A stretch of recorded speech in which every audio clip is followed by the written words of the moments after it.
Olá pessoal, tudo bom? Espero que esteja tudo bem com vocês.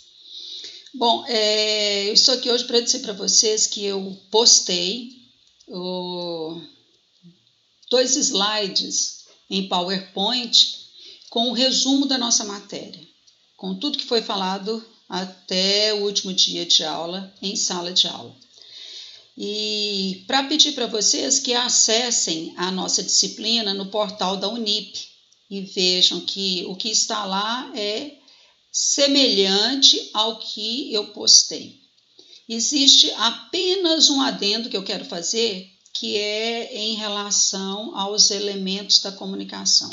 No tópico que ele fala de comunicação jurídica, ele trabalha com os sujeitos da comunicação. Os sujeitos da comunicação nada mais são do que o emissor e o receptor. Eu gostaria que vocês pegassem o caderno de vocês e tomassem nota desse pontinho, desse aspecto que eu vou abordar aqui. Ele fala os sujeitos da comunicação jurídica, e aí ele trabalha com o locutor e o enunciador.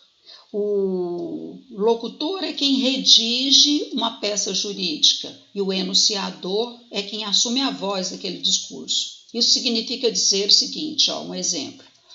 O locutor é o escrivão, o enunciador é o juiz. Por quê? Porque é o juiz o responsável por aquilo que o locutor escreveu. Então, o enunciador é responsável por aquilo que o locutor escreveu. Eles são emissores. Tanto o enunciador quanto o locutor assumem o papel de emissores no processo comunicativo. Lembra lá dos elementos da comunicação?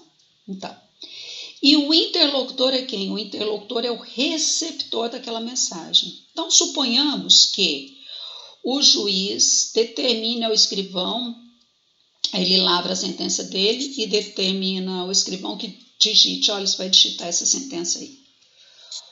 O escrivão, ele é o locutor, o juiz é o enunciador, mas ambos são emissores da mensagem. Essa mensagem vai chegar a quem? Vai chegar ao sentenciado, a pessoa que recebeu aquela sentença, que pode ser, por exemplo, a pessoa que praticou um crime, ou pode ser um réu numa pensão de alimentos, né?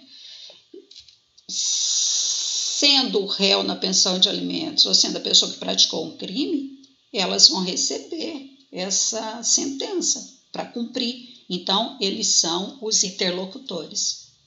Resumindo, locutor e enunciador são emissores, interlocutor, receptor, ok? Bom, seguindo então esse conteúdo lá da comunicação jurídica, ele fala o seguinte: o interlocutor e o receptor, eles são constituídos de vários tipos de memória. Essas memórias, elas são importantes para formar o discurso jurídico, tanto do locutor, tanto do enunciador quanto do interlocutor, né? E quais são essas memórias? Ele pega e divide essas memórias em três. Ele diz o seguinte, olha, a memória coletiva, que é aquela memória que todo mundo tem desde que a humanidade é a humanidade. Depois ele fala numa memória discursiva. Essa memória discursiva é a memória linguística que nós temos. Olha, nós vimos em sala de aula, né, os níveis de linguagem. Então, tem o nível culto e o nível coloquial. Isso é uma memória linguística, né? Tem as variações linguísticas. Então, dependendo do grupo profissional a que eu pertenço, dependendo da região do país a qual eu resido, isso contribui para formar o que ele chama de memória linguística.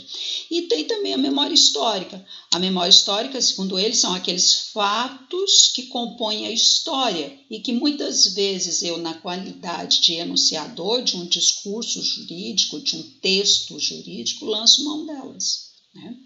Então, eu posso, por exemplo, estar trabalhando na defesa de um acusado por um crime e dizer o seguinte, olha, por mais que ele pareça ser culpado, ainda assim ele merece um julgamento justo para que nós não possamos estar aqui nesse momento nos equiparando ou nos igualando à época da Inquisição.